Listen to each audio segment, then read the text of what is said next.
Amigos, Ebrard pone en alto a México y es que con su participación en la G20 manda callar las críticas de la oposición y los deja como endejos. Pero si quieres saber qué fue lo que pasó en la G20 y con quién se relacionó Ebrard de forma amistosa, quédate aquí en tu canal Nota Gorda, donde te traemos las noticias rellenas de información. Yo soy tu amiga Yomira y antes de comenzar te invito a que formes parte de esta comunidad, como suscribiéndote y activando la campanita que no tiene ningún costo. De igual forma ayudándonos, compartiendo y dejándonos tu like para poder llegar así a todos esos mexicanos que todavía nos hacen falta. Y ahora sí, arranquémonos con toda esta nota.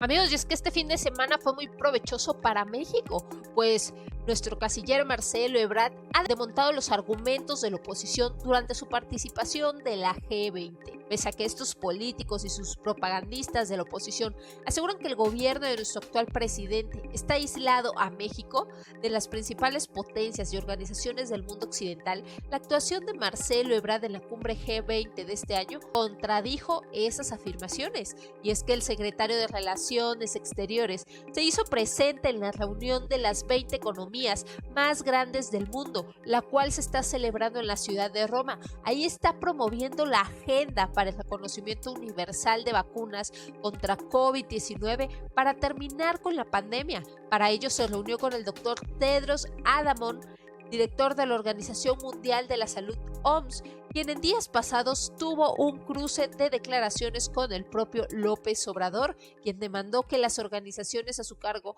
aceleren el proceso de aprobación para vacunas como CanSino de China o Sputnik 5 de Rusia. Y es que en un tuit de Relaciones Exteriores pusieron que el canciller Marcelo Ebrard expuso al doctor Tedros, director de la WHO, la iniciativa mexicana para las universidades del reconocimiento de vacunas.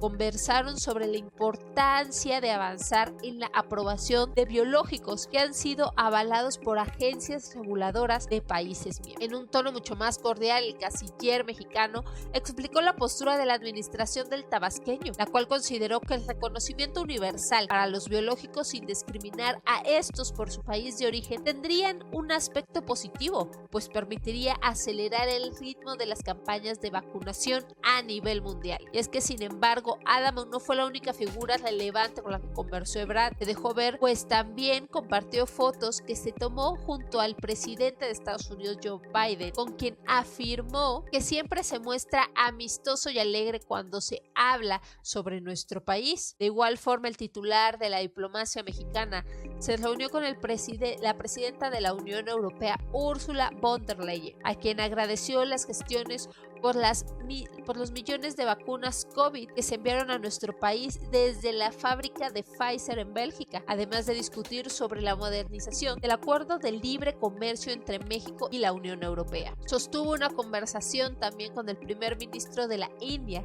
Narendra Modi, a quien agradeció su apoyo para acceder a las vacunas de AstraZeneca y produjo en su país, y quien coincidió con la postura del gobierno mexicano de promover las universalidades en el reconocimiento de los certificados de vacunación.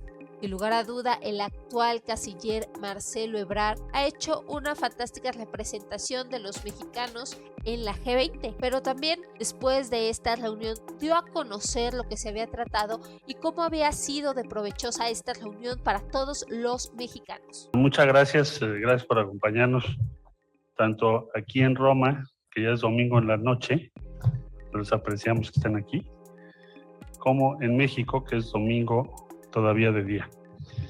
Bueno, yo diría que ha sido una muy buena cumbre del G20. Observé que hubo un buen ambiente de trabajo, hay cordialidad, aunque desde luego no todo siempre es sencillo, toma tiempo, toma a veces discusiones importantes. Para México, exitoso, ¿por qué? Bueno, primero, se planteó por parte nuestra estos resultados de la cumbre que tuvimos en la Ciudad de México, los países de América Latina y el Caribe, que planteáramos en varios foros la necesidad de que se acepte que las vacunas que sean aprobadas por la Organización Mundial de la Salud sean autorizadas por todos los países y no tengamos diferentes criterios. porque entonces a la desigualdad en el acceso a las vacunas, ha habido una gran escasez de vacunas y todavía ustedes hoy ven por país hay una gran diferencia en los promedios de vacunación. A eso se agregaría otra injusticia, que es decir, bueno, tú no tuviste accesibilidad a algunas vacunas, a la que tuviste accesibilidad a otras, pero esas no las reconozco. Entonces, la pregunta es, si vamos a tener una política diferenciada, distinta a la de la Organización Mundial de la Salud, entonces, ¿para qué tenemos a la Organización Mundial de la Salud analizando vacunas? Es mejor que cada país determine cuáles sí y cuáles no, con lo cual vamos a ir a un problema serio. Entonces, en síntesis, México llevó esto a las mesas de trabajo y hubo negociaciones muy intensas porque no todo el mundo está de acuerdo con esto que acabo de explicar. Con el apoyo de la mayoría de los países emergentes o en vías de desarrollo en el G20, se logró el apoyo suficiente para que este compromiso quedara establecido en la declaración. Particularmente Argentina, Brasil, China, India, Indonesia, Sudáfrica y Turquía nos apoyaron en esta propuesta. Este compromiso del G20 pues, nos parece de la mayor importancia. Va a ir muy vinculado a otra preocupación que externó el primer ministro Modi y que nosotros también compartimos, que tiene que ver con los certificados, porque ese es el otro problema. ¿Cuáles son las vacunas que se aceptan? Y ahora, ¿cuáles son los certificados que se aceptan? Entonces, estamos planteando que los certificados cada país tiene su certificado y que sean aceptados por los demás. Pensamos que esto es indispensable para que podamos evitar primordialmente que se prolongue el efecto económico de la pandemia y que se agudice la desigualdad que ha traído consigo. En otro tema, como ustedes saben, mañana empieza la cumbre en Glasgow, la COP29. Entonces México insistió mucho, también por mandato de la Comunidad de Estados Latinoamericanos y el Caribe, con una iniciativa que es el exhorto o demandar o insistir que los famosísimos 100,000 millones de dólares que se ofrecieron ya desde hace un par de años por parte de los países que tienen más disponibilidad de recursos y que además generan la mayor parte del calentamiento global, esos 100,000 millones de dólares por año que se ofrecieron, que ocurrirían cada año entre 2020 y 2025, pero que hasta 2021 no los hemos visto, se traduzcan en una realidad a la brevedad posible. Entonces, en la declaración quedó establecido así. Eso nos parece sumamente importante y explico por qué, para ser breve. La contribución de cada país al problema del calentamiento global es distinta, dependiendo el uso de energía de cada país. Los países que más generan emisiones durante mucho tiempo son los que tienen obligaciones mayores respecto a otros países. Si todos vamos a hacer un esfuerzo similar para llegar a cero emisiones hacia mediados del siglo, a pesar de que la contribución es diferente, pues entonces tiene que haber un esfuerzo para apoyar sobre todo los países que tienen menos recursos, porque si no, no lo van a poder hacer. ¿Por qué no lo van a poder hacer? Porque tenemos una crisis económica ahora, porque tenemos el aumento en los precios de energía en el corto plazo, y porque si no tienen esos recursos les va a costar mucho trabajo lograr las metas que se han planteado para lo que acabo de explicar, que es llegar hacia mediados del siglo con cero emisiones. Bueno, otro tema relevante que también pudo fortalecerse es la protección de bienes culturales, que quedó en el párrafo 46 de la declaración. Aquí Italia tenía un papel protagónico en la investigación del tráfico ilícito de las piezas que forman parte del patrimonio histórico de otros países, en este caso de México.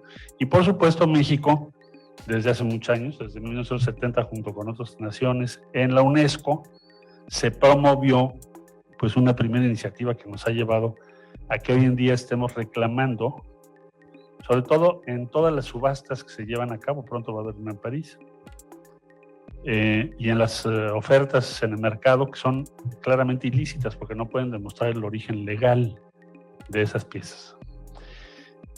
Finalmente, migración. Migración ha sido una insistencia de México. En 2019 lo hicimos en Japón, había mucha resistencia entonces. Se propuso incluir el tema de la migración como uno de los focos de atención del G20, de inversión en las zonas en donde tenemos más migración forzada por la pobreza, y pensamos que esto es alentador y es muy importante. Ahí tuvimos el apoyo de Turquía, de Alemania y de España principalmente para incluir esto en el párrafo número 28. Entonces, esos son los puntos específicos que México presentó y compartimos la visión de que el G20 ha resultado un instrumento funcional importante.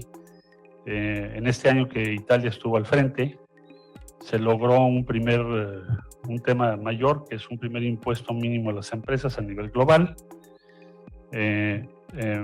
Los derechos especiales de giro que acordaron los ministros de Finanzas, muy importantes. El compromiso que ahora se hizo para reducir las emisiones a 1.5, de modo decir que no tengamos calentamiento global más allá de 1.5 grados. Y también una serie de medidas que se van a tomar para garantizar que el año entrante tengamos más del 70% de la población vacunada.